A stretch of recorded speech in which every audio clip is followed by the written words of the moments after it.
And I think that this caucus was a great idea because, you know, I just definitely don't want to sit here and argue. I want, like you said, I want to be able to discuss this out. And so, she was definitely seeming a little intense. So I appreciate you calling us. All right, well, I'm going to call Shannon back in here. Okay. And, yeah.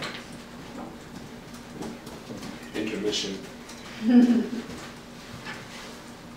Okay, guys, so from where we left off, Pastor Paul, you just explained to me your kind of background and a little bit of your opinion on this issue.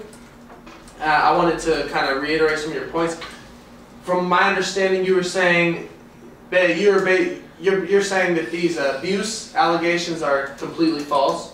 Correct. And you don't feel like any children are being abused. And you said that this Toys for Tots, what'd you call it again? It's Children for Tots. Children for Tots. Tots for Children. Tots for Children, okay. Oh, Little Tots. Little Tots. All right, so you were telling me that this Little Tots, it's a new program. And do you personally oversee this program, or is this program? No, this program is, as I said, we do lease out the classroom. So some of our classrooms are leased out to these, the company is Little Tots, and they're the ones who hold the child care program. Okay. Again, it's children from 2 months to 2.5 years. They're not very old. They're maybe crawling, not very active outside on the playground kind of children. Okay. And I was another point you made was the amphitheater. So you feel like that may amplify sound. Definitely. And you feel like the streets have always been busy due to your church, or just period? They may have gotten a little bit more busier since we opened the daycare, since it does. You know, we do have about 60 new children in that particular program. So in the morning, that's maybe 60 more cars or something like that. So definitely more in and out traffic, I guess you could say. And your complaints about people yelling "shut up" at children? Yes. So can you say it again? Who did you say was yelling that? You're saying it was just random people. So these are just by? Some of the neighbors. As Shannon was saying earlier, she and some of the seasoned neighbors that we have up in the hill will drive by and honk. Will drive by and yell out the window, or they've been actually calling our office as well. And one of the people was called saying. Let me see here. And they're called by who? Do you know who they were called by, or no? No. My secretary was the one taking the calls, but it was something along the lines like if I hear a sneeze or something like that. If I so much hear a sneeze, just kind of threats along those lines. Like if you guys continue having this daycare, I'm gonna go over there and do something. So it's definitely been created a little bit more hostile, at least from the perspective of my secretary. She's been letting me know that the phone calls have been getting a little bit more intense. Okay, and so you feel like hostility is being cast upon the daycare by the community? Yes. Due to noise? Yes. Okay, and one more thing I was going to ask you. Do you do checks on these classrooms? You said these abuse allegations are completely false, and that's how you feel. But do you do overseeing? Like what makes you say that these are false? Like what? I'm on campus a lot of the times, and so just from the time that I've walked by, the time that I haven't heard anybody come to me. I would like to think that I'm a pretty open person, that somebody would be able to come to me and let me know. I would not want that to be happening on our grounds, on our church grounds. So I haven't heard anybody come to me and complain. And I personally have not seen any of it. Again, I'm not holding these classrooms. They're held by Little Tots, the company that holds Little Tots. And so they're licensed, and so that they're passed by the government. I don't see any other problem. I haven't seen any other problems since. Okay. Or I haven't heard any problems. Okay, so Shannon, what the pastor's saying that he doesn't feel like there's any abuse going on, and that he hasn't had any indicators that there is. You obviously feel otherwise. The pastor's saying that, from my understanding, Pastor Paul, you feel like the noise, that the pastor feels like your noise complaints and the complaints from the community are a little exaggerated, but he has in fact been getting calls from other members of the community as well. So if you'd like to just continue on your position, or the threatening phone calls that Pastor Paul is talking about, I have no knowledge of those kinds of phone calls. That's not coming from anybody on Lily Road. Like, all of the people or the upstanding residents on Lily Road would not do something like that. I do know that there are several people on our block that have complained about the driving, the parking, the crying children, and the aesthetics of the church.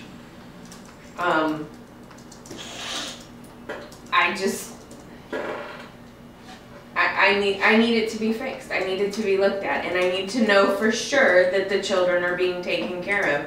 And if Pastor Paul has another person utilizing the school as a daycare, then that needs to be more like watched, and it needs to be taken care of. So you feel like this TOTS program needs to be more tightly overseen then by the church? That's what you feel like? Especially if it's part of the church. Yes, because it's looked at as part of the church. Okay. So you feel like it needs to be more tightly overseen. You said these phone calls are not, especially not from you, but you don't believe they're from the citizens on your street. Those don't even belong, they're not even relevant in this mediation. Pastor Paul? So I know that she's saying that the children need to be watched a little bit more, but with children from the ages of 2 months to 2.5 years, I don't really see how much more supervision we really need, other than the resources that Little Tots is already providing. A 2-month-old is not going to go crawling anywhere too far from anybody's see. You know, they try to keep an eye on the students, on the children, and then the 2.5 years, you know, that maybe you're a little bit more walking, and I could definitely, you know, sit and talk with the daycare and let them know, hey, watch these children a little bit closer. But again, they're 2.5 years. They can only really get so far. It's not like a 5-year-old running somewhere. So I don't really think that, and they can really get that loud and that crazy out of hand being so small and young. Okay. So you're feeling like, again, like as you were saying before, you're feeling like the noise complaints are maybe exaggerated. Yes. But where do you feel like because they are in fact coming in not just too small of numbers, they're coming in, I understand, like they're overwhelming your secretary a bit. So what do you feel these noise complaints are not the 2-year-olds? Do you feel like it's the older kids? I think the noise could be a combination of just a lot of people in one location. That can happen, but I don't think that. I think it's also with the combination, maybe more cars coming through. Even the neighbors coming by and honking and yelling, that could have been some of the noise going through. We've always opened our church to anybody who comes. It aligns with our mission and our vision, and for the Little Tots program that we have, what they stand for, giving back to the community and those of low income and providing great prices to families who cannot afford daycare for their children, that aligns with what our mission and our vision is, which is why we have them there. And I don't think we would not have them there, you know, if we didn't think that they would not be credible, or they would be breaking any laws or anything like that. Could you elaborate a little more on who it is running this TOTS program? It's a private company. Do you oversee them before do you hire them individually, or did they come as a group?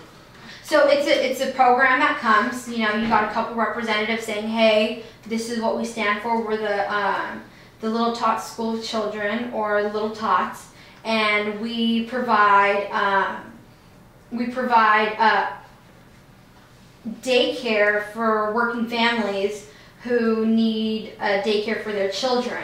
And as our church mission and vision, when they came to us asking if they can have one of our leased locations, we sat and had a conversation about what the arrangements would be, which classrooms they would get. Again, they were licensed, they're a program, we're not the only location that they are located at. And so we're just leasing them the classrooms, allowing them to continue their program and give back to the community. Okay, so you guys let them come in and basically run their own stuff a little bit. Yes, they have 2 classrooms that they're given. They're leased it, which means they're renting it. They get the classrooms and they get to decorate the preschool classrooms however they'd like, suited for their lectures or their lessons or reading time or nap time or whatever it is that they hold. Okay, so Shannon, Pastor Paul is saying that this TOTS program kind of runs itself a little bit within their church. I'd like to hear if you have any feelings on how this, the system of them running themselves, like how that may have influenced the noise. Like, do you feel like? I think that it's, first of all, my husband and I, we paid a lot of money for the peace and quiet of this area and this neighborhood. We have no intention of moving anytime soon, and it is the church's responsibility in a home environment and a community where there's houses and a housing tract to keep the noise down.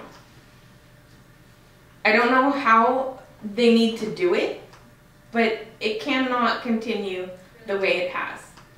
It's unfair to the children, it's unfair to the community, and it's dangerous. All the cars coming in and out of our street.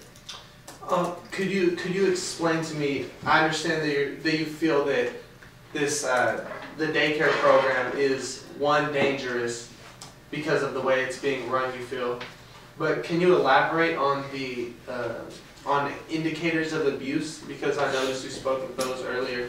Can you elaborate on any indicators of abuse? Because I'm wondering where you're like. I'm a mom, and I know kids cry.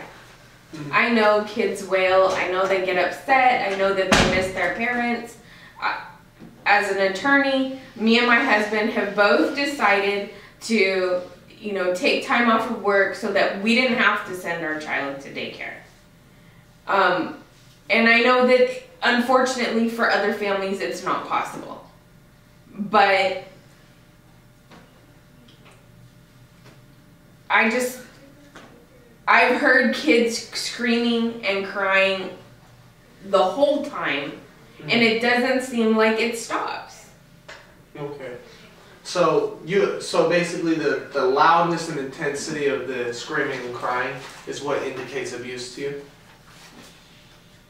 As a mom, as a woman, yes, those cries and those tears sound abusive. Okay. Have you, to clarify, have you gotten any specific, has anyone told you or reported any abuse to you as like members of the community? Have they either agreed, spoke out on that? Have they had any issues with their children speaking out? I have no direct evidence, but there are other people in our community that have heard the cries and are also concerned. Okay, so it's more like a concern than a direct issue, but it is a strong concern from what I understand from you that this may be occurring. Yes. Okay, Pastor Paul, do you have anything to add to what Shannon just said? I understand they paid a lot of money for the location. I know that when they were searching, they knew that the church was there. Like I said, we've been there for over 20 years and never had a complaint. And this whole time that we've been open and running, we've had a daycare holding children from the ages of 3 to 5, which, maybe do not cry as much. But again, 2 months to 2.5 months, children are going to cry. They're not with their mothers. Yes, these parents cannot be there to take care of the children, they're getting used to a new unfamiliar location, yeah, maybe some of the babies can get woken up by another baby or something like that, or they're learning to play with each other. They're that's what. So you feel like the crying and the loudness from these children is something that's normal. You feel like this is definitely this they're is children. normal They're children, for children their age. and that's what they do. They're gonna cry. They're gonna play. They're gonna laugh. They're gonna sing. Whatever. Sometimes they go around hopping and singing. They're gonna do those things. And you also said the amphitheater is where these small children play. So you feel like that's being amplified? The way on our 2 acres where the church is located is an amphitheater kind of landscape area. So it's like we're at the bottom of the hill, and then it goes uphill. So the noise is going to travel up. That has been that way since since Shannon and her husband were looking for a location. That should have been something evident if they were shopping during the day. When we were holding the daycare center, we've been holding the daycare center and all these activities, so I would think that you would still hear that noise. It wouldn't have changed. And I know she said that the situation is unfair to the children, but I don't see how that is unfair to the children, so she wants to elaborate on how that's unfair, as well as dangerous. I don't think it's dangerous. Like I said, I think if anything, the large amount of cars going in and out may be an inconvenience. But that is something that we've tried to regulate, but with the amount of cars that we do have coming in, it is a little bit harder to, make it run smoothly for the neighbors to get up to their houses. Okay, so you're not really understanding Shannon's point on why she believes this is dangerous, right? You'd like her to further speak on that, Shannon. Do you want to elaborate on how is it unfair to the children and how is it dangerous? Kids cry, yes, but they don't cry all day long. Continuous. We have 60 children. I don't think that we have evidence. I don't think that, like she was saying, she has evidence that's the same child crying the entire time. But you also said that you don't go into all of the classrooms all the time. So either one of us cannot prove it to be true, but I think that we can all agree that children will cry, and that if one is continuously crying, I do not think that child for 8 hours at the location is open for daycare, somebody would let a child cry for 8 hours. That at that point it's a medical issue. Pastor Paul, don't you think that if you are leasing the 2 classrooms, that it is your responsibility to make sure that the safety and the welfare of the children in your church, in your Tiny Tots daycare, are taken care of? Do you not feel that is your responsibility as a pastor? Pastor Paul, you can now answer that question. Shannon, please let her answer. Yes, I definitely do. Like I said, I walk around the church in different facilities, check out the different programs, sometimes in the office doing work. It's not